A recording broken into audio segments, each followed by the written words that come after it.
Welcome to the lABLEd podcast, a show about disability, illness and difference. I'm Lucy. And I'm Alice. And that's Lola. Kaleidoscope identity, and this is who I'm meant to be. I'm just labelled me. I'm just labelled me.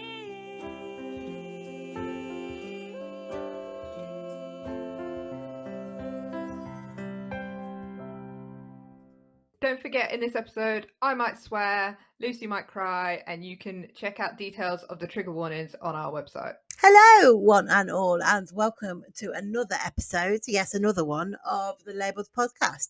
Today, I am with Alice, and it's just me and Alice this week because we are doing a fabled. First of all, hello, Alice. Hello, Lucy. Hello, how are you doing? Yeah, I'm okay. I am somewhat sort of overwrought, but it's just work. I think, and just existing in your late 30s, mid to late 30s, very mid to late 30s. All right. Don't overact the pudding. It's fine. I'm still quite youthful. It's all right. Yes, but I'm glad you're all right. Yeah. How are you? I'm okay. Yes, I'm fine. Thank you. I've been doing lots of podcast admin over the last few days.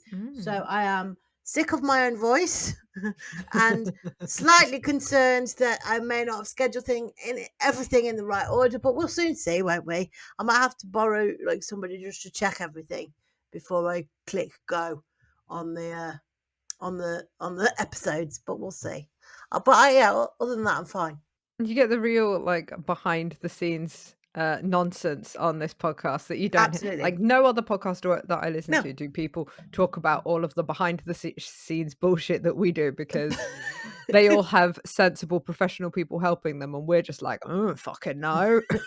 And also you have to be a bit concerned because I am terrible with numbers and dates and times and stuff, and I've just been left to my own devices today, so we'll just have to double check everything. The first episode comes out 12 weeks after all the other episodes. Yeah. Like mid-July or something. But yes, so other than that, I'm fine, thank you. I'm quite excited about today. I feel like you're going to teach me something today. I mean, let's not put too much pressure on the situation. No. But it is somewhat of a heavy hitter in terms of the content of the. When I told my mum I was doing this, she went, "Oh, I've never seen that play. It seems like it's a bit much." Well, I said to Alice before we hit record on this episode, did I ever tell you the story about when they tried to teach us Macbeth in school? And she went, no, save it for the episode because this was going to be funny. So as our GCSE study piece, we did Macbeth. The English teacher, God love her, she tried the Shakespearean text as is, and none of us could understand it.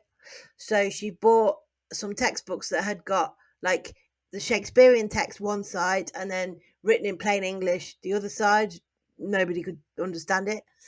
And so we ended up trying to make it into a play, which was even more ridiculous because nobody understood what was going on.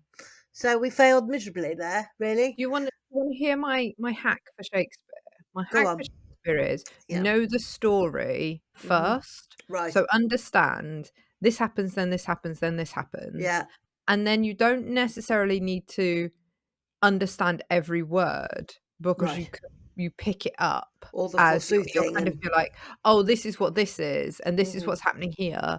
And then the more you read it, the more time you spend in it, the more you get it. Yes. So I do like Shakespeare. Like there's some that I like more than others. The reason I chose to do this play that we're going to talk about today is because in the bonus content for this week, we're doing something a little bit different. We're doing a book review sort of video podcast where me and Emma, who is our guest booker, we are reviewing books by disabled authors, and we read Potent, which was written by a former guest of this podcast, and is a retelling of A Midsummer Night's Dream, Okay. which I hate. I hate that Right. play. It's so it's just silly. Like, Shakespeare has a big thing about people mistaken identity and people in disguises, and sometimes it works really well, and sometimes, like, and for me, for A Midsummer Night's Dream, it's that's all it is. 2 hours of somebody dressing up as someone else, or someone thinking someone is someone else, and people falling in love with other people, and love triangles, and Isn't there a it's donkey at one point as well, there or somebody something? gets turned into a donkey. Yeah. Yeah, and it's Yeah. it is one of my least favorite plays. Do you think he Um, was drunk? I have seen in, like, different places Yeah. over the years that there is some speculation that Shakespeare may have had some kind of addiction issue. Right. Not Okay. like, it's not, sort of severely, but No. I mean, I don't, the water wasn't safe to drink in the No. 1600s, so you drank Exactly. beer. Yeah. So Exactly. Exactly. That was my point.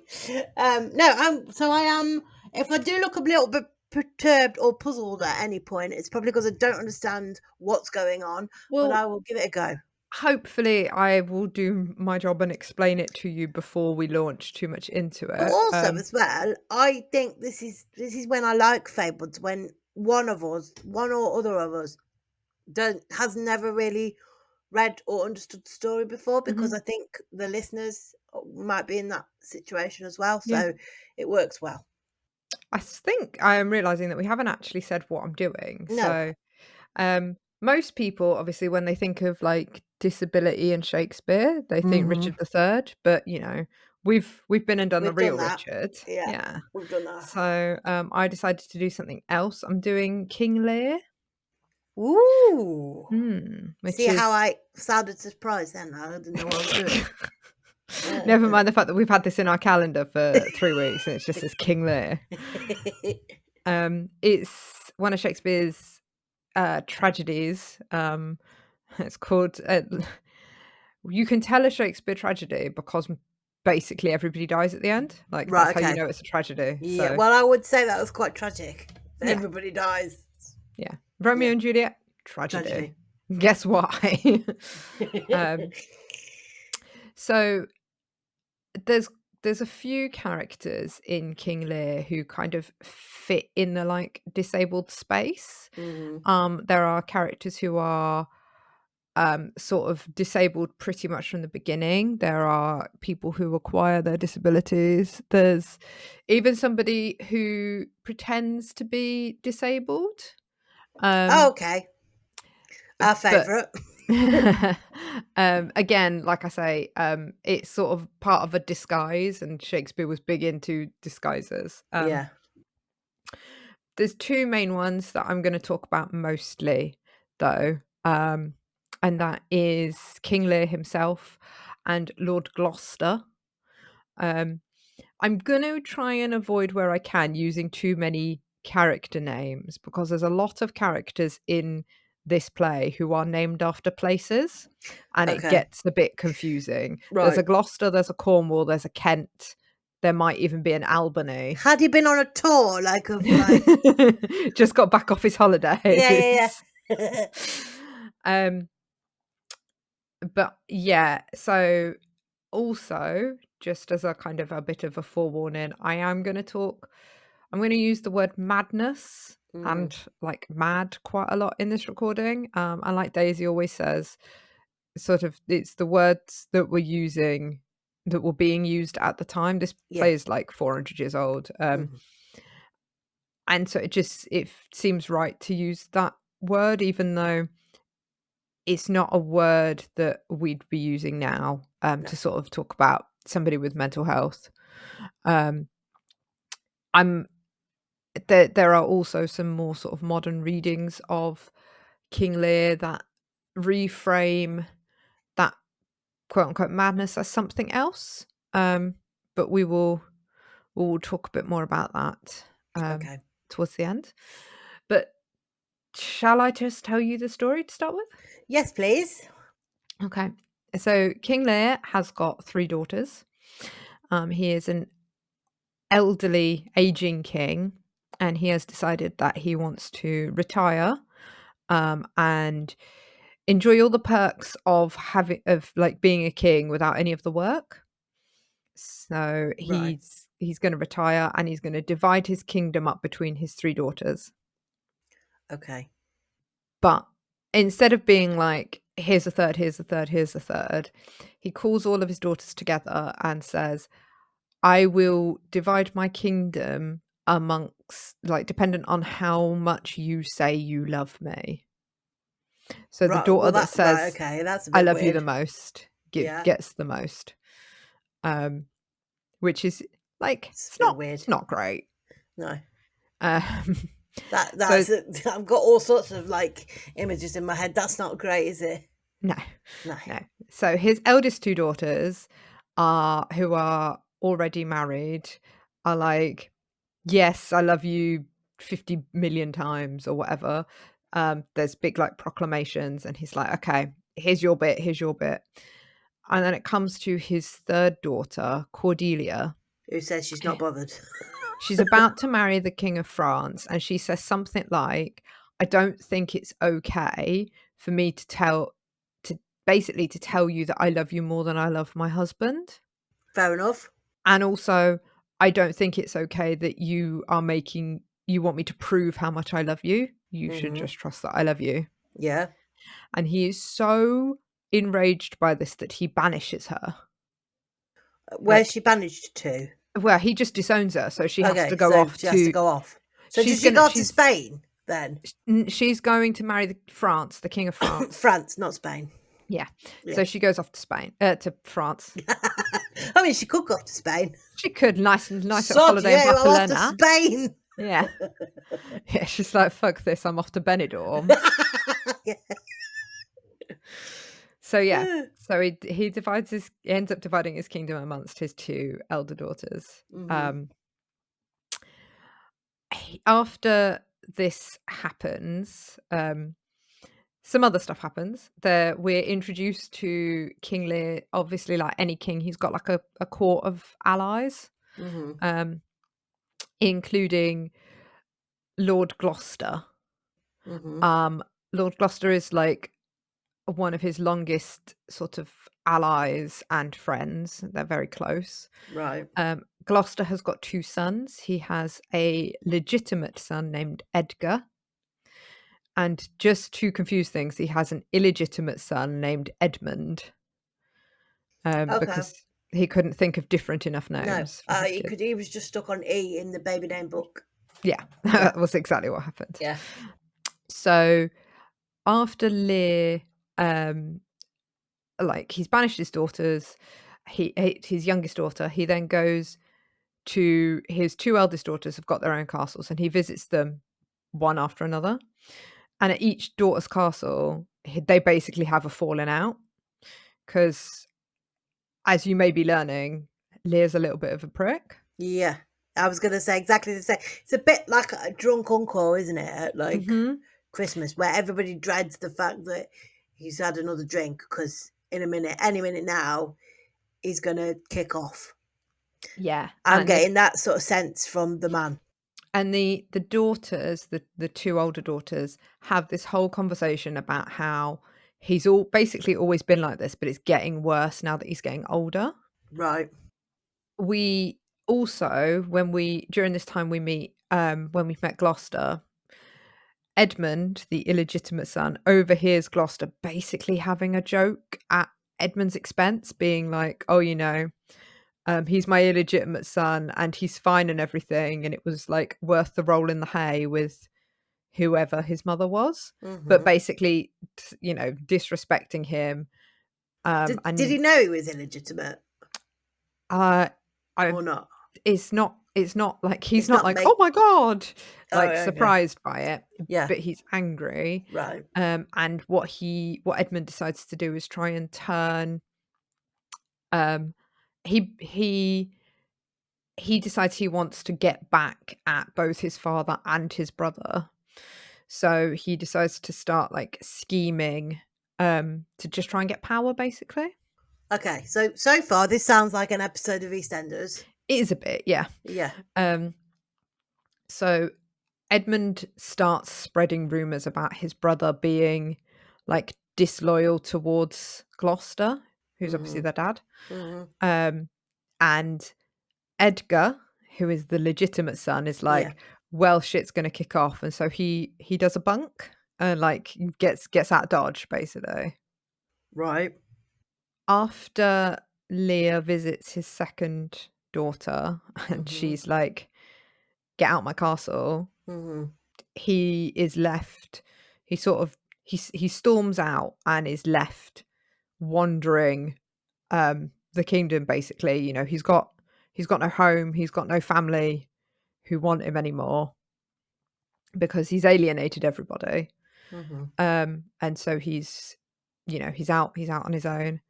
And it's all just sort of starting to fall Unravel. apart. Yes. Yeah, exactly. It is Yeah. exactly that. So after Lear leaves and when Edmund has started scheming, it basically results in war being declared between England and France. Okay. And obviously Cordelia's gone off to marry France. Yes. And then the other side is his other daughters and Edmund. And Yes. they're all like plotting against France. Yes. This is very, very complicated, but yes, like I'm with you.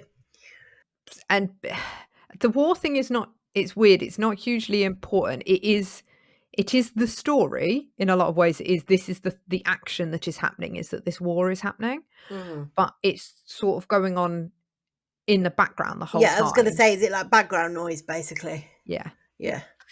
The biggest thing about it is this kind of these relationship breakdowns. So and the scheming, the Edmund scheming thing, like a lot of the play is the Shakespeare stuff of like rumors being spread and like messengers being like bribed to send messages, the messages being changed in transit, and there's a lot of that. But the stuff that's kind of the focus of what we're talking about is these characters and their relationships, really. So I won't tell you about I mean, I've already sort of spoiled the end and said everybody dies, but I won't tell you the specifics just yet. Okay. Just thinking about like the disability representation and the disabled characters in this, to start with, it's obviously Lear. After he leaves his daughter's castle, he wanders out into a storm. And this is the point that he himself starts questioning whether he's going mad. And he starts saying like, oh, please don't, not an exact quote, but it's like, oh, please don't let me go mad. And like he's worrying about his mental state. But if you like, what I think is interesting is how like he's talking about madness, and what we'll see later is a very kind of a very specific type of quote unquote madness that Lear has. But like, don't you think the behavior at the beginning? Yes.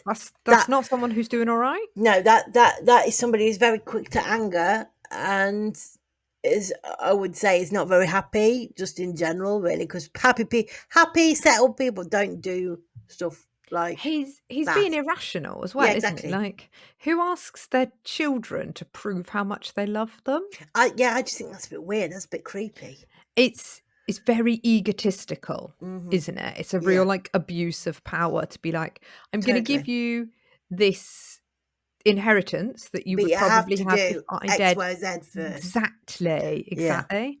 Yeah. And even then, like when you've got your bit of the kingdom, I still want to be treated like a king, and I still want all the perks and everything. Yeah, I just don't want to do the work. That, like, what would happen, that he would give his kingdom away to his daughters, and he would be king in all but name, Is that Yeah. right? Yeah. King in all but now. But he would probably be, oh well, I wouldn't do it like that. I'd do it like this.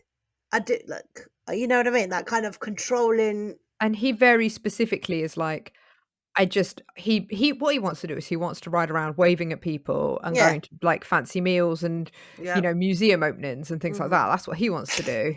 He doesn't want to do the actual like kinging bit. No. Like but he still wants the power and he still wants all the like He fame doesn't want the red perks. box that the Queen used to use and writing Yeah. all the letters and stuff and all, meeting prime ministers. He don't want all that. No. He just wants a nice, the easy sparkly bits. crown. Yeah, exactly. Yeah. But like, his daughters specifically say like he's getting old and like it's a problem. So there's quite a heavy implication that he's perhaps always been like a bit power hungry, egotistical, Yeah. like you say, quick to anger. And it's Do you know, when you talk about it like that, he sounds a bit like Henry VIII. Yeah. Do you know what I mean? Yeah. Because isn't there a thing that they said that Henry VIII basically went a bit power mad when he fell off his horse and banged his head and it all unravelled? If you think about it like that, it's pretty much the same thing. Yeah. So yeah, that's sort of the suggestion from quite early on. Like it's like the end. It's the end of the first, maybe the second scene. His two older daughters are like, "Oh, it's getting bad now that he's getting old." Yeah. So then obviously he goes out into this storm and like I was thinking about this as I was sort of reading and doing the research, and he goes out into the storm and it's all like he's in a storm and he's got like a storm of emotions, and it's really like it's obviously a symbol. The physical storm is supposed to be a symbol for a semiotic for yeah, his exactly, for what's going on inside. And I was just a bit like, doesn't that feel like a 15-year-old will come up with that and be like, "Oh, this is really clever." And we're all like, "Oh, Shakespeare's so smart." I'm like, it feels really obvious to me to be like, "Oh, he's all confused and, quick to anger and like and suddenly doing this out of and the now he's blue." out in the wind and the rain and the storm. Exactly. Yeah. That's like level 1 media B tech, that isn't it? Isn't it a bit? Yeah. It's like, oh, this person is feeling tumultuous emotions. I know. Let's put some thunder and lightning in the sky. Or like GCSE drama. Yeah, that's exactly it. It's exactly it. And everyone's just all like, "Oh, Shakespeare." I love it. Oh, Shakespeare. Aren't you a clever clog? So yeah, he's out in this storm and he's like talking about how worried he is about how that he's going mad and stuff. And he even says like he doesn't notice how like the freezing rain and the like winds and stuff because of how like emotional he's feeling. Oh, come off it, mate. Stop being so bloody dramatic. But it's a bit What? Calm down. Everybody just needs to calm down. Have a custard cream and a cup of tea. You'll be fine. I could go a custard cream. Me too, if I'm honest. Anyway, yeah, so he's out in this storm and he's worrying about how much people like about being mad, and he starts to think about maybe I'm not a bad king, like maybe I was not a great king. Like he starts he's sort of self-reflecting now and thinking, oh my god, I'm actually a bit of a bastard. Yeah, and he starts thinking specifically about his like subjects in his kingdom and like how they've all been living in poverty and like they're homeless and like it's his fault and he should have done more. But like by this point, like he's homeless and he's got no one and he's got nothing and he's in this storm that is like ruining his clothes and like turning him into this like bedraggled like Mad man. shell of a man. Mm-hmm. So it's supposed to be like, in for the audience, it's supposed to be really like, oh, this is him really like falling apart and kind of it's supposed to be really like, oh yeah, look, he's mad now. Look at him. He looks like a madman. He's talking about how he's let all of his subjects down and he's got all this pity for them because they're homeless and like poverty stricken, and Mm. doesn't have the insight to go, oh, hold on a minute, what situation am I in? Yeah. Yeah. And even at this point in the play, his language starts to change. So he's not like babbling Is nonsense. he effing and jeffing and stuff? No, he goes from saying like full sentences to just Murmuring. shouting kind of single words. Yeah. So the example I've got is it literally, this is one line. He Yeah. goes, vengeance, plague, death, confusion. Put them together and what have you got? Bibbity bobbity boo. Exactly.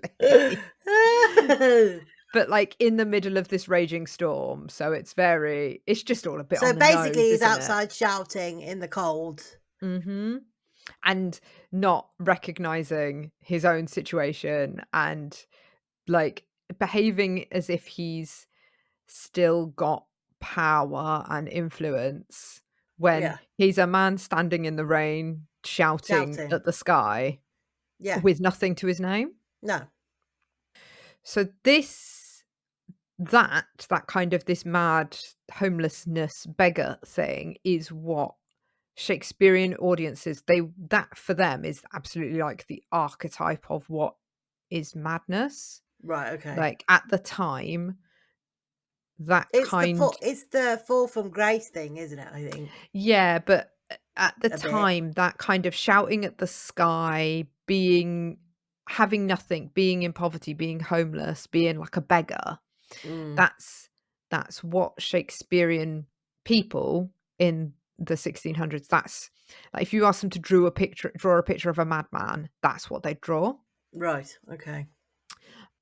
So again, it's just really Shakespeare being like, but look at how mad he is. Like he's all the mad things. Tick tick tick. I don't think Shakespeare's a very nice man, to be fair. Like, I'm not liking him. I mean, in Romeo and Juliet, he has a 14-year-old girl kill herself over an 18-year-old boy. Yeah, exactly. You Which see? is just, it's all a bit dodge, isn't it? Yeah, but it's weird.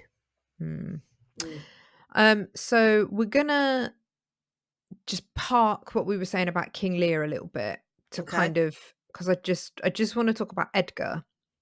So Edgar, who was the legitimate son, who's like, I'm getting the fuck out of here before it all kicks off. He then has to disguise himself to like be safe. And so he disguises himself as this kind of like quintessential madman that we were just talking about. Okay. He imaginatively changes his name to Mad Tom. Okay. Tom. I mean, at least he didn't change his name to Mad Edgar. He was slightly more imaginative than Mad that. Eddie. Mad Eddie. Yeah, exactly. Okay, I'm gonna do my best to read an actual quote from the play here. Okay. This is something that Edgar says about how he's gonna disguise himself to, again, just to make Is it gonna really, piss me off? probably. Okay. I mean, that or you just won't understand it, so it's fine. Okay. Well, either way. But it's just it is basically a description of what we were talking about, that like this is what people in that time thought madness was, like Okay. what madness looks like. Yeah. So he says, to take the basest and most poorest shape that ever penury in contempt of man brought near to beast, my face I'll grime with filth, Right. blanket my loins, Okay. all my hair in knots, Okay. and with presented nakedness outface the winds and persecution of the sky. So And yet, I would argue that that description is still slightly better, only marginally better, than the Hunchback of Notre Dame. that's true. I'll give you that. Yeah. Like, Hunchback of Notre Dame is rough, but I think that is perhaps, I don't know what your thoughts are on this, but I wonder whether societally we have maybe some different feelings about mental health than we do about physical disability. Yeah. Certainly for things like those kind of genetic congenital conditions that you are born with versus mental health that may not present until later. I think just across the board, really, if you think about physical disability and then a hidden disability like a mental illness, it is a lot easier to go, oh, that's frightening, about somebody who's physically different than, and it's probably a lot easier to understand. Not that people back in those days really understood it, but it's a lot easier to understand than somebody who's just gone mad, quote unquote And mad. I think there's it's a bit about behavior, isn't it? Yeah, Like, exactly. where a person who's having some kind of mental health breakdown, they may have some of the physical stuff that, like, Edgar talks about here. Like, he talks about having a dirty face and knotted hair and screaming at looking like a beast, the way he describes it. The behavior of a person, whereas I think there is, I'm hesitant to sort of to say anything really concrete because I do not have the experience of No. that kind of disability, but I think there's two angles that the hate comes at you if you have a physical condition, because you have the visual and then you also have the behavioral. So people are like, oh my God, I hate you because of how you look, and I may also hate you because of how you behave. Yeah, Whereas I'm frightened of you because of the way you look, and I'm also frightened of you because of the way you behave. Yeah. Whereas I think, for the way that mental health is certainly portrayed in this, it's I'm frightened of you because of how you behave, but not necessarily about, I don't know, because one of the things that this play is really linking that physical appearance to not just your mental health, but also your circumstances. Like, if you've got mental health, you are a crazy beggar in the street type. You're Because not. that's all you're good for, kind of thing. Yeah, and that you can't possibly be rich and have mental health. Oh, no. Stuff like that, or poor mental health, I should say. Yeah. But it's just, I think it's interesting. Shakespeare's got a lot to answer for, I still maintain. But I think, it's interesting that, like, this appearance of what madness looks like is tied so much into this play that the guy even disguises himself as mad, like, visually. I mean, even that as a disguises himself as mad. Like, it's just crackers. What's wrong with a false moustache and a bowler hat? Yeah. Pair of glasses. Yeah. Hawaiian shirt. Yeah. So meanwhile, while King Lear is out in the storm and Edgar is off disguising himself as Mad Tom, Gloucester is back at one of the castles with one of the daughters. In fact, I think both the daughters are there, and he's sort of is he being a pervert? No, he's not. No, he's not being a pervert. Quite the opposite. He is. He's standing up for Lear. Like, he's Lear's like BFF, and he's saying to the daughters, "Oh, you shouldn't have banished him. Like, he's an old man. He was your king. He's your father. Like, Like, that's not very nice. Yeah, basically, yeah. Which, you know, in fairness, he's not wrong. Like, Yeah. you know, I'm not saying the way Lear behaved was okay, but, No. you know, 2 wrongs. Yeah, exactly. So, obviously, Lear's daughters, they don't much like this. Do they And banish him as well? it's worse than that. What, they kill Well, him? it's somewhere in the middle. Right, okay. Take him to Asda? I don't know. One thing leads to another, and there's Yeah. basically an argument, and Right. one of Lear's daughters, like, henchmen Yeah, attacks Gloucester right. He and loses a just finger. gouges his eyes out. Oh, both of them? Mm-hmm. Oh. What? No. Mm. Okay. It's a rough one. Does he get a guide dog? No, that would make this a very different play. Okay. So yeah, he's now blind. The And not script, just blind, like proper blind and all. So that's not the like script, deterioration, is it? It's like it's like eyes are gone. the performances of this vary obviously from performance, Yeah. but this bit is even in the script, like Is the it like original script, famous? it's gory, it's Well, violent. it's got to be on it. The guy who does it talks about, I will describe it as the sensation and consistency of Gloucester's eyes, and then talks about squashing them, crushing them beneath his feet. Oh. What is wrong with Shakespeare, man? What's his problem? Does he need to talk to somebody? Does he need a cup of tea and a biscuit?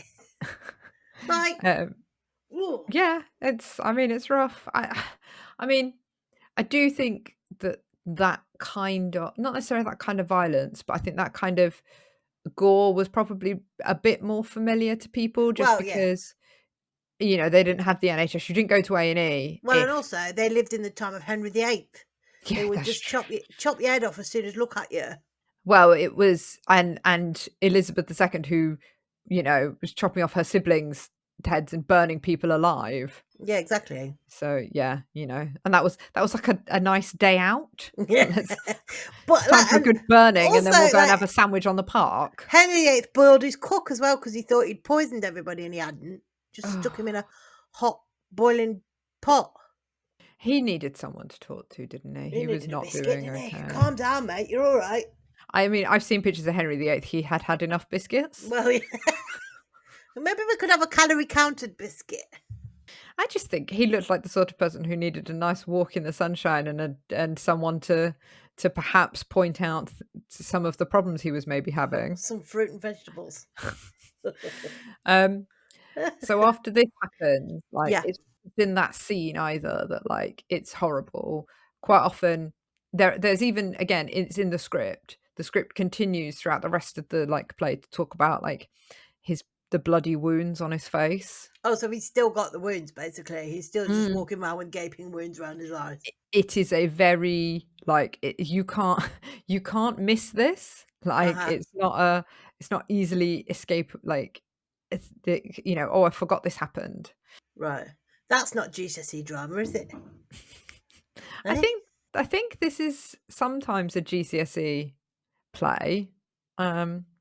I can't remember what we did for GCSE. We did this fucking, what's it called? All's Well That Ends Well, I think. This awful pastoral Shakespeare for my A-level English. I can't remember which one we did for GCSE. Maybe we only did. Well, did you do Romeo and Juliet? Because it's usually like Romeo and Juliet or Macbeth or no, we the didn't one do with the either donkey of in it. those.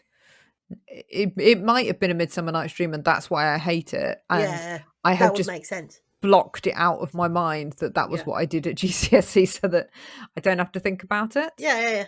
Anyway, so again, like, this really obvious, like, this is another case of Shakespeare, like, over egging it a little bit to be like, hey audience, hey, look what I'm doing, look how weird I am. My weird stories. For anybody who is doing a GCSE in King Lear, like Don't use the us as a reference point. the thing that that your grader is going to be looking for, your invigilator or whatever they're called, Yeah. is there's a big theme about like personal insight in the play. Right. So as we saw before, where King Lear was talking about maybe he's not a very good king, like he's finally starting to get some of that personal insight, but it's only coming the more mad he becomes. Yes. Does the same thing happen to the guy who's lost his eyes? Well, so the same thing doesn't happen, but like there is a very clear sort of indication that he's lost his eyes. He's become blind because he could not see the truth of what was going on in front of him.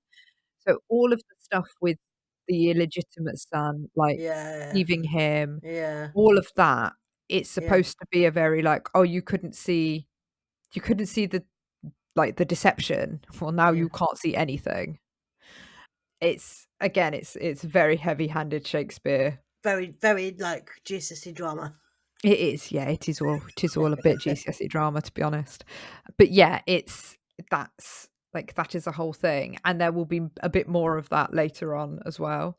The other thing that like is also really like I said, like what the performance again, it varies from performance to Have you performance. seen a performance of King Lear? So I haven't actually seen it. This is the thing. I read it for this episode. So Okay, right. I'd never read it before. Right.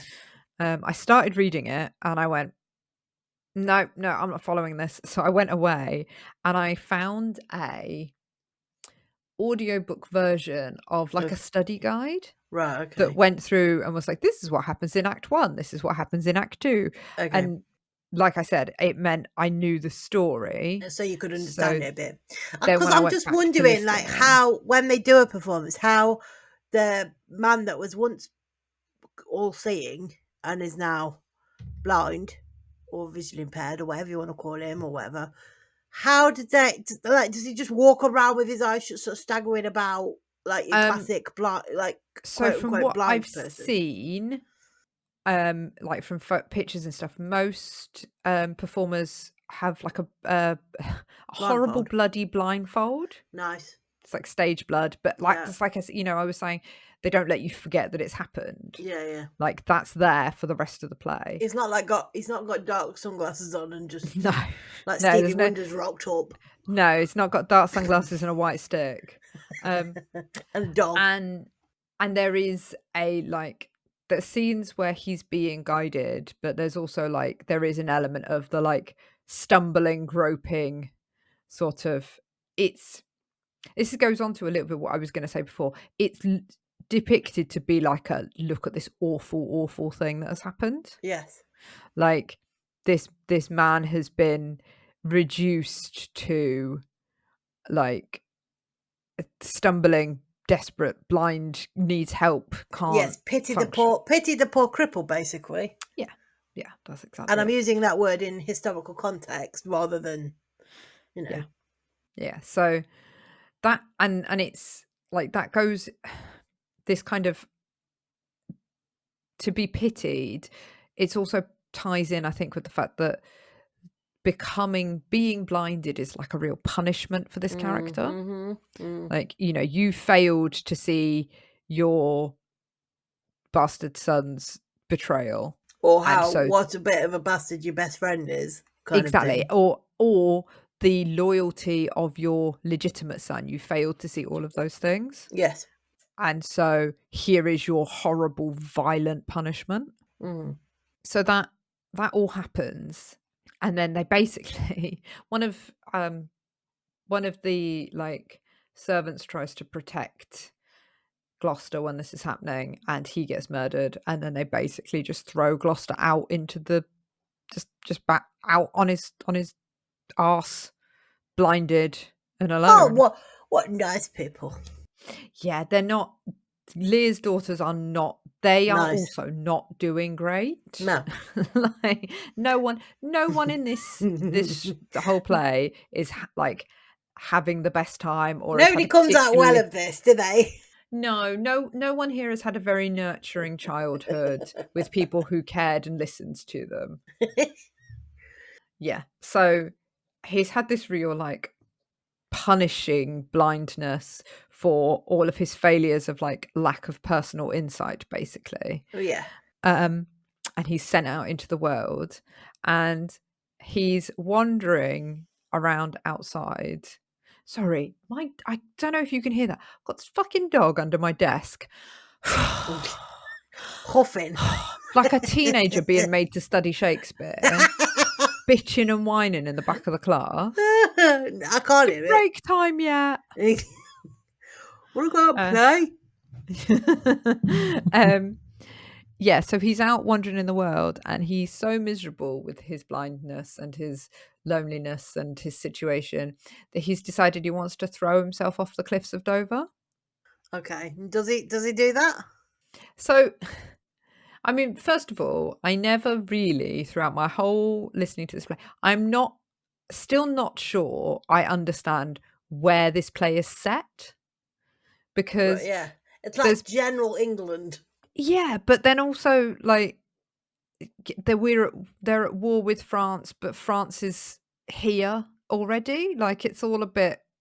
It's like somebody's given Shakespeare a map and he's looked at it upside down. Yeah, it's a bit. So he wants to throw himself off the cliffs of Dover. Shakespeare may have been good at drama, but he failed geography. I'm not convinced he was very good at drama after the conversation we've been having. GCSE level, but put him at A level and he's getting, C's at most. Ungraded. So he encounters this mad beggar who he convinces to help him find So the hang cliffs on a of minute. Dover. Wait a minute. Is the mad beggar Mad Tom? Ding, ding, ding! Yeah! Give the woman a prize. But does he realise that he's his dad? So Edgar knows it's his dad. Right, okay, but Gloucester doesn't. I mean, Edgar's disguise is so good that he couldn't possibly recognise his son's voice or anything. No, yeah. Remember that sarcastic comment as well. Pixelated face. So Edgar says, "Yeah, I'll help you end your life. That's fine. Like this is cool. We can do this." Yeah, it's a 15-minute walk up to the top near the cliff. It's fine. So what Edgar does is guides him up this hill, the whole time describing like as if they're walking up the cliffs of Dover. But they're not. They're just going up a hill. And then he tells Gloucester, "Oh, we're at the top of the cliffs, can you hear the crashing waves beneath you and all of this?" And was he anywhere near the sea? Or was he having to do sound effects? Pass. Yeah, exactly. GCSE drama. Can you hear the seagull? Just holding a shell up to his ear. Yes. He tells him like we're at the top, and Gloucester jumps, and Gloucester is so like stressed at this point that like mid jump he faints. So he thinks he's dead. He thinks he faints, but then he wakes up again and he thinks he has survived falling off the cliffs of Dover. Right. Well, that's going to send him mad. As a visually impaired person, I find this whole scenario quite offensive. Yes, I could imagine. I'd like to believe that I could tell the difference with my eyes closed between the steepness of the cliffs of Dover and like a slight incline. Yeah, and also, right, I'm not being funny, right, but when you're on a cliff, when you're on the edge of a cliff, surely it's going to be windy. You'd have thought. And, you could tell you're high up even when you've got your eyes shut. You'd have thought. Well, they're a bit thick in the, 1500s It's dramatic symbolism, isn't it? Because again, GCSE drama. Exactly. Because what happens when he wakes up? Yeah. There is a partly naked, babbling madman who has covered himself in flowers wandering around I on the mean, hilltop. we've all been there. Haven't we? It's just your average Wednesday for Lucy. Yeah. Anyway, it's King Lear. Yeah, of course it is. So Everybody's gone mad together. It's like the Mad Hatter's Tea Party. but what I think is like, again, just a bit Shakespeare over egging the pudding. So like, Yeah. he can't recognize Edgar, who is having a whole conversation with him about like the scenery around them and the fact that he wants to kill himself. Like, can't recognize his own son. However, Yeah. after this like symbolic suicide and resurrection, because actually it was just a hill, I mean, it's not funny, but it is funny. it is, yeah. Just- He hears this supposedly like raving mad person, and like Liz, you listen to it, like the script, and it Yeah. is like he's just saying no, and like repeating nonsense sounds, and like it's not even words, never mind not sentences, like he's it's singing a to babbling. himself. Yeah. And but he recognizes Lear by his voice. But he doesn't recognise his son. No. What a bloody waste of time! I'm sorry. That's like you saying to me, "Oh, sorry, I didn't know I was talking to Lucy. I didn't recognise your voice." That's bollocks, isn't it? Yeah. You'd I know mean, my voice. I called him a dickhead for doing it, but not a week ago. I was walking through my town centre and somebody in my new work team shouted Dora in the middle of the street, and I did not recognise the voice of the person. I've only worked with them for 3 months. Yeah. You know, we haven't worked closely together, No. but so that's understandable. Yeah. My child, Yeah.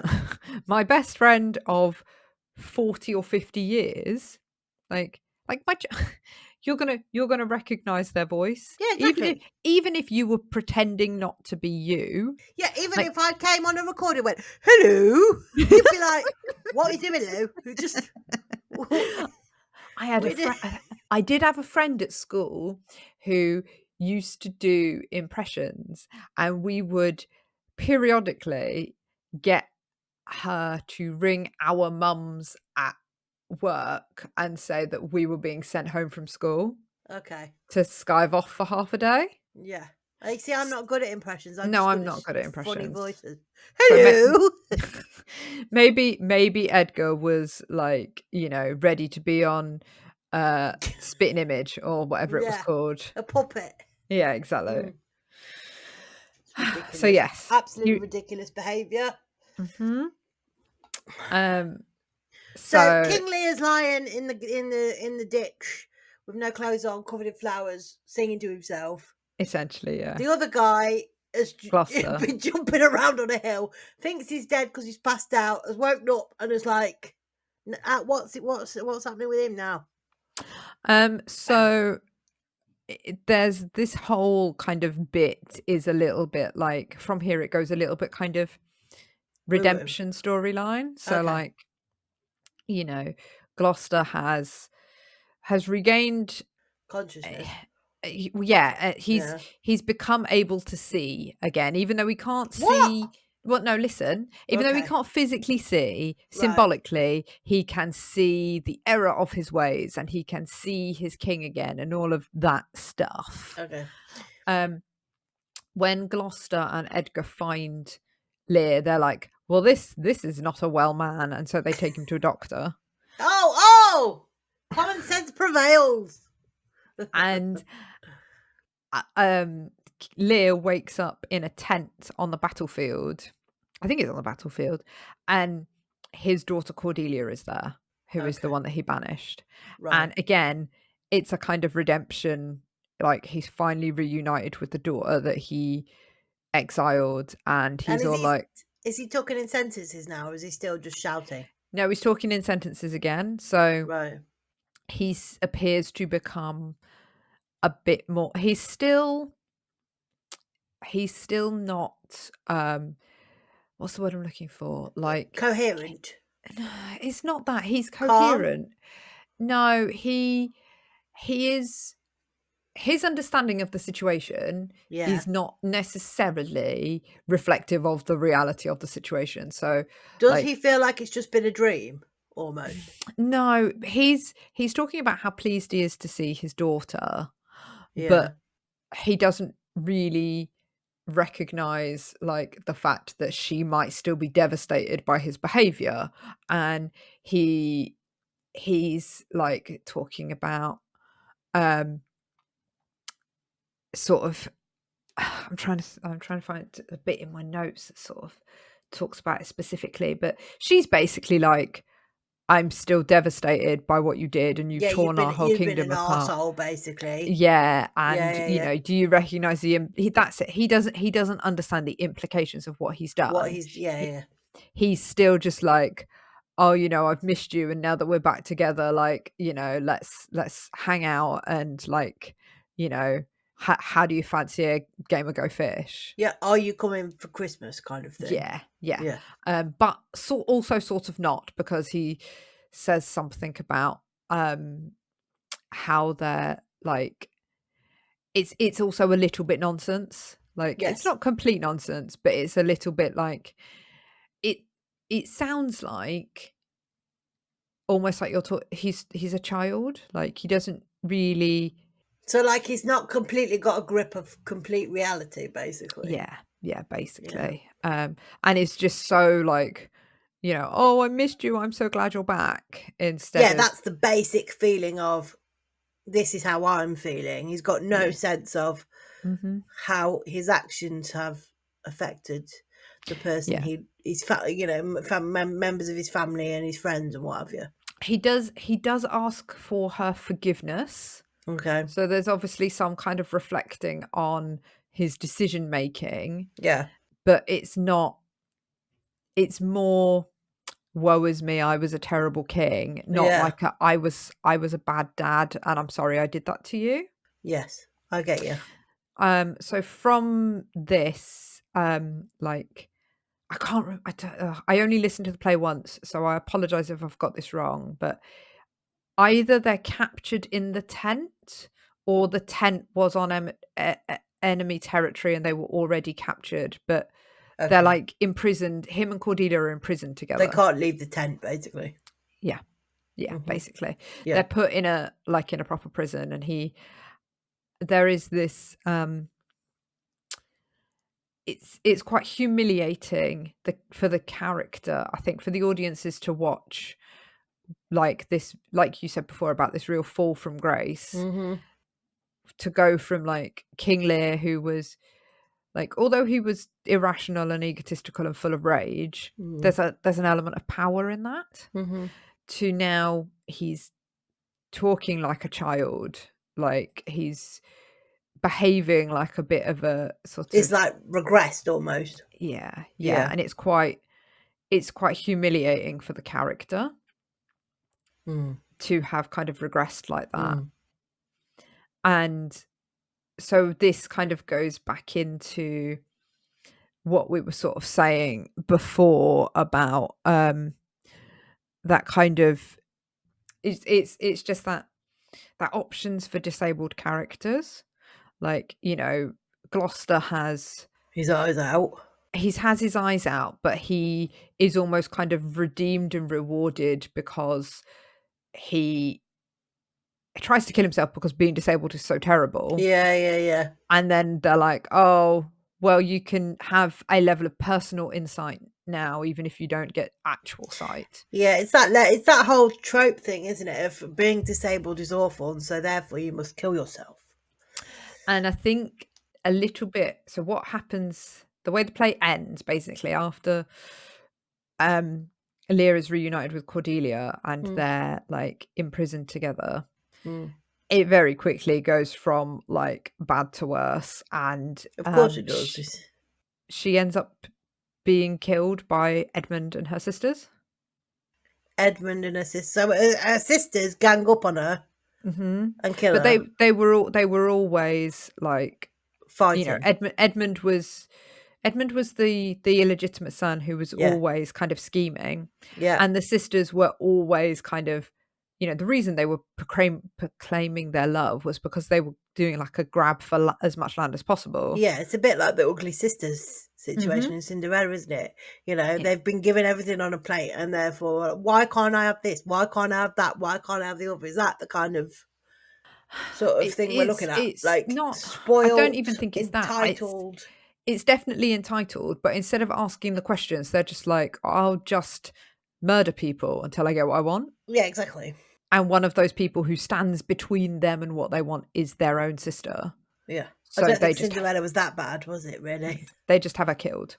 Yeah. And the whole play ends with Lear holding Cordelia's body in his arms. Because I don't know whether I feel like this is important, and I didn't necessarily mention it at the beginning.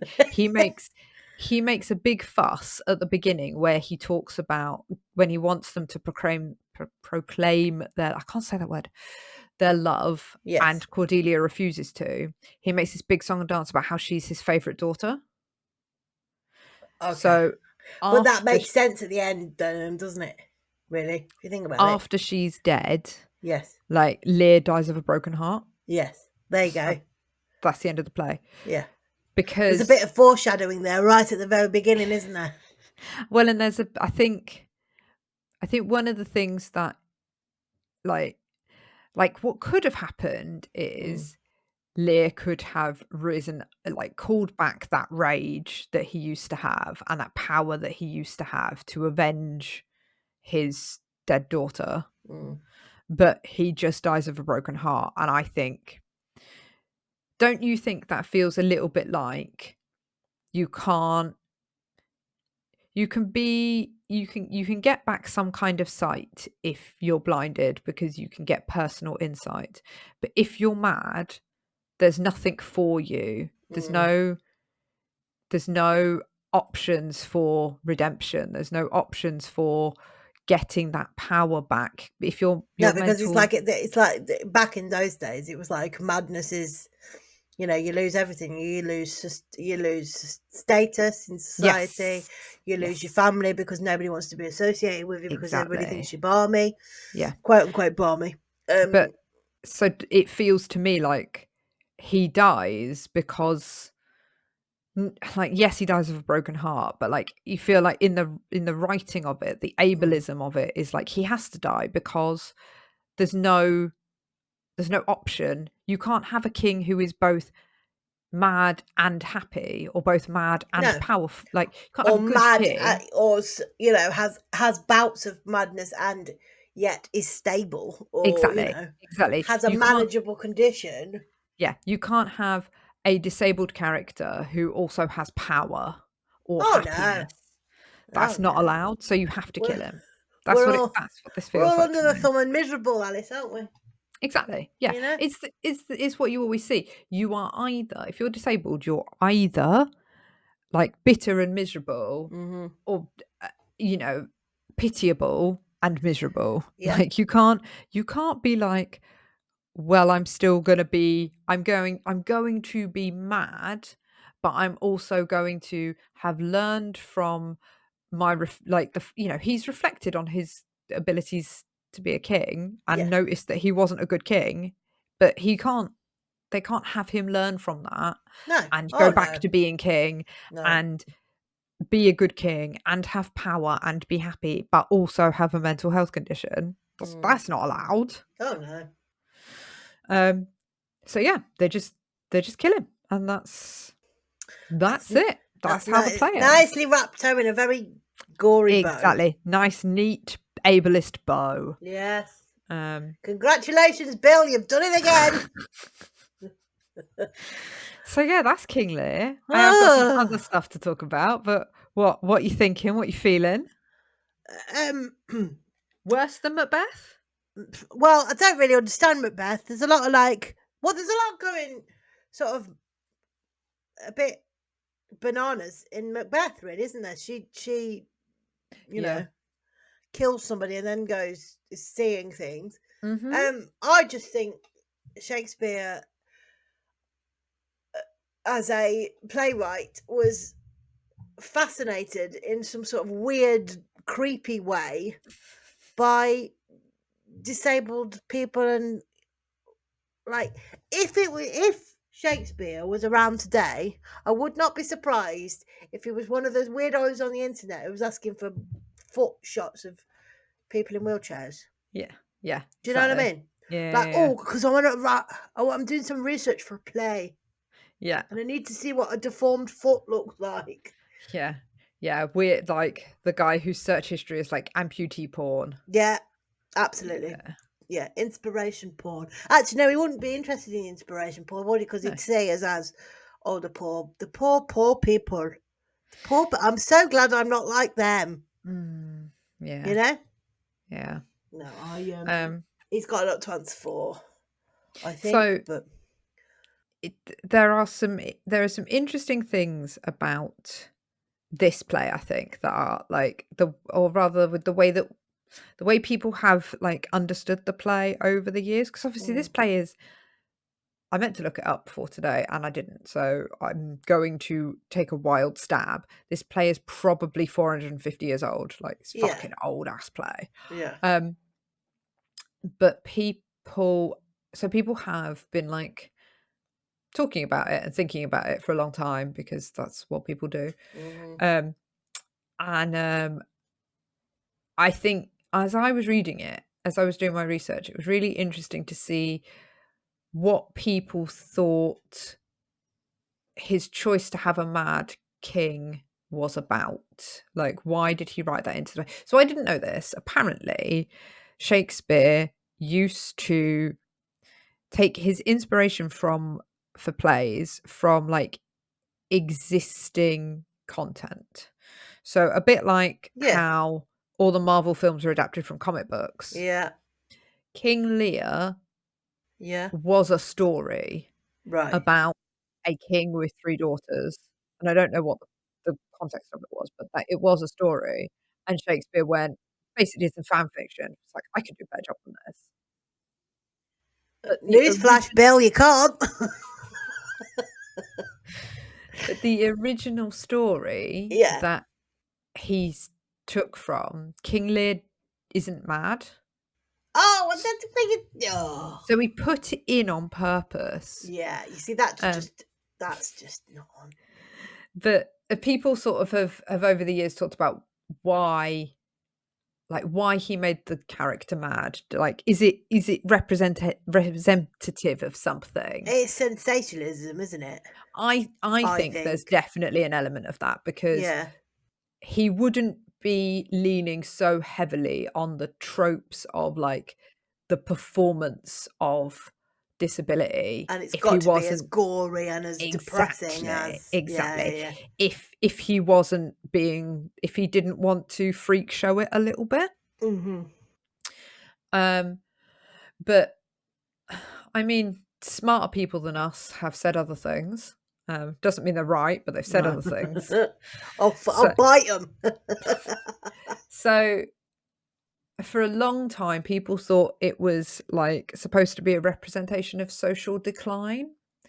Like, this powerful man who was exiled by his family and stripped of all of his like worldly belongings, and was sort of, his madness really comes out after that happens. Right.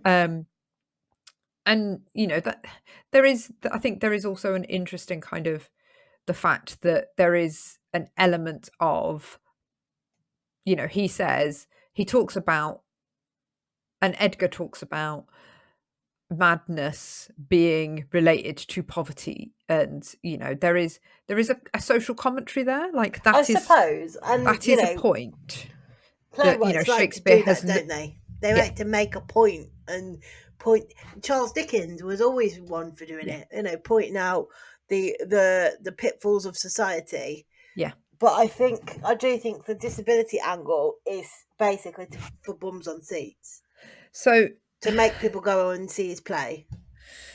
I mean, maybe there's as a kind of the, as time has passed, the way people have thought about Lear has changed a bit. So there was a period of time where people thought it was a bit about repression, Like that was like the thing people talked, when like all of Freud's stuff. If you know anything about psychology, Freud believed that everybody was obsessed with sex, and the reason that anybody had mental health stuff was because they were repressing their sexual urges or their urges to touch their own poo and things like that. He was, again, not someone doing great. And but then, that's not necessarily verbatim either. But yeah. But then what's the most sort of, since like the mid 1960s, people have been talking about how King Lear is a bit about aging disability. So I listened to this really interesting podcast that was a series of interviews with people performing a version of King Lear at the Olivier Theatre in London. Right. I'll put it in the source notes, but so there's it's increasingly people have been performing Lear not as quote unquote mad, but as somebody with dementia. Okay. Which, if you know anything about dementia, which like it was, I've said before, I worked in care homes for a while, and I have also had family members who I have lost to dementia. Dementia is, I think it is up there with the worst things in the world. Totally agree. And if you know anything about dementia, there is that aggression, that regression that you see where people behave more childlike, that confusion. There's a bit that I didn't talk about where he hallucinates. So people have started performing Lear not as a madman, but as somebody who has an age-related health condition that is causing his mental health to deteriorate, which, I think it's a very interesting take on it. It is, and it gives it a new, I suppose it gives it a new angle with a modern day lens on it, isn't it? Well, with a bit of better understanding, I think. Yeah, and I think I think one of the things I would say is that like they wouldn't have called it dementia, but they knew about senility in Shakespeare's time. Of course. Yeah. So he would have known people who went on that journey. Older. Yeah. So, you do wonder if that was what part of why he made we'll never know, but maybe that's part of why he made that character like that, because he knew it was a story about a king who leaves his kingdom to his daughters. But for him, the thing that was most striking was that aging element of it. I'm not saying, hey, let's forgive Shakespeare for all of the damage he's done to disabled representation in the past 500 odd years. Yeah. But, I just thought that was really interesting. Yeah. It definitely, I suppose it does make you think, doesn't it? But, and also you think, like, with if it was a play that was to be sort of written in modern times, say now, you would think that the writer and creator of the play would be explicit in what they meant about whether it was out and out madness or whether it was a more aging condition, which would help with representation. But that's because we know better in this day and age, don't we? There were so many great initiatives that people do, or they want to improve representation across the board in theatre. So when they write stuff that is a bit like, oh, that could be misconstrued as a grey area, they make the effort to go, no, this isn't about just going mad for the sake of going mad. This is about a man who is aging and is facing conditions, and there's something else that's quite interesting about Lear and Gloucester as characters. Lear slightly more so than Gloucester, but Lear going mad doesn't actually do anything to the action. Like, you know, if you look at this play and a kind of timeline of this happens and this happens and this happens, the play is about the kingdom being divided and a war. Yes. And what happens to Lear is almost, it's not a subplot because it is the main thing that is happening, but Yeah. it doesn't actually impact the Story. the development of the action. Yeah. No. And so one of the things that I read that I thought was really interesting is that that's quite progressive in a way, because what is actually happening in the story is not this disabled character only exists to progress the story onwards. This disabled, like, he's not the villain and the whole, he's not got Bond in his volcano because he was No, he's not got disabled. gold And teeth on a office chair spinning around with a cat on his knee, is he? exactly, yeah. You know. He's not a villain because he's disabled. No. He is a person existing with a With mental health struggles.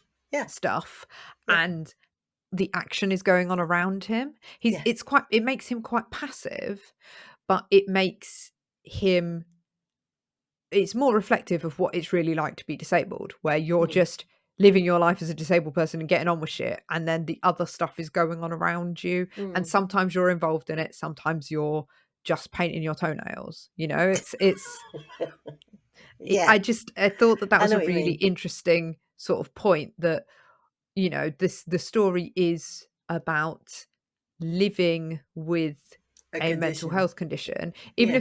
if the representation is shitty. Mhm. It is the story of a man with a mental health condition, not a man trying to overcome his mental health No. condition, There's no not a inspiration porn no, there, is there? no, You know? it's not, it's not the story He's of, not trying to prove a point.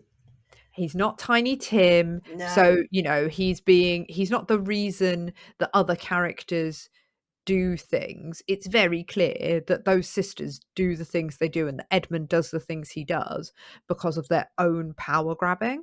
Yes. He is just out there in the storm, also just going mad at the same time. And I did Yeah. think that's It's a really bit interesting. like it's the one thing that's tipped him over the edge, basically, and he's just I mean, you say that, but there is also, like I said, there's conversations at the beginning that is like, he's getting worse. he's getting worse. Yeah. So, the implication is that this was already happening, and that And the big crescendo just happened to coincide with the fact he was outside in the rain and started shouting. Yeah. Because he was distressed. Yeah. So it's certainly gives us food for thought, doesn't it? I thought it was interesting. Like I say, I'm not saying it's a positive representation of disability, but I was surprised to see a disabled character just living their life as a Existing. disabled character from a play from the 1600s. Yeah. We'll give him a gold star for that at the very least. Yeah, he gets half an a gold star. A for effort, but it's still like still needs improvement. It's the actual execution has its flaws. Exactly. Thank you very much, Alice. That was a very interesting hour and 20 minutes there. I don't think I would need to read King Lear. Honestly, I wouldn't recommend it. No. If you want, my Shakespeare recommendations are Twelfth Night and A Midsummer Night's Dream. There's the one you hate. No, A Midsummer Night's Dream. Twelfth Night and Much Ado About Nothing. Twelfth Night has got some of the like disguises, mistaken identity stuff, but there's less of it. It's executed better. Okay. And Much Ado About Nothing it's a comedy, and it's my favorite. There's a really good BBC version with Denzel Washington, Keanu Reeves, and who plays Professor McGonagall? Maggie Smith. I don't mean Professor McGonagall, the Well, late I Maggie don't know. Smith. Yeah, I mean. Yeah. Oh, who's the nutty one? The divination. Miriam Margolyes. No, she's. Oh, what's her fucking name? She's married to Kenneth Branagh. Oh, Emma Thompson. Emma Thompson. It's got Emma Thompson and Kenneth Branagh and Denzel Washington and Keanu Reeves in it. It's that I would very much recommend that. That's very good. Brilliant. Okay. So Thanks for that, Alice. Is there anything else we need to talk about before? So, we if wrap you it up? haven't already subscribed to the newsletter, go and do so and hear me and Emma talking about Potent. And yeah, I won't do anything Shakespeare-y for a while. I think I'm a bit Shakespeare'd out. Yeah. And you want something a bit lighter? We've got another Fabled coming up. This series, it's all about A Quiet Place, so that was a little bit less intense. Just a lot of jump scares. It's fine. Yeah. All right, we will see you next time for another episode of the lABLEd podcast. But for now, we must say goodbye. So, bye-bye. Goodbye. Shh! Don't wake Dora. Thanks for listening to the lABLEd podcast. If you like the show, you can rate, review, and subscribe, and you can follow us on social media at lABLEdPod. This episode was edited by Adam Hall. Our music was by Maisie Crunden, and we'd like to thank the rest of the team involved.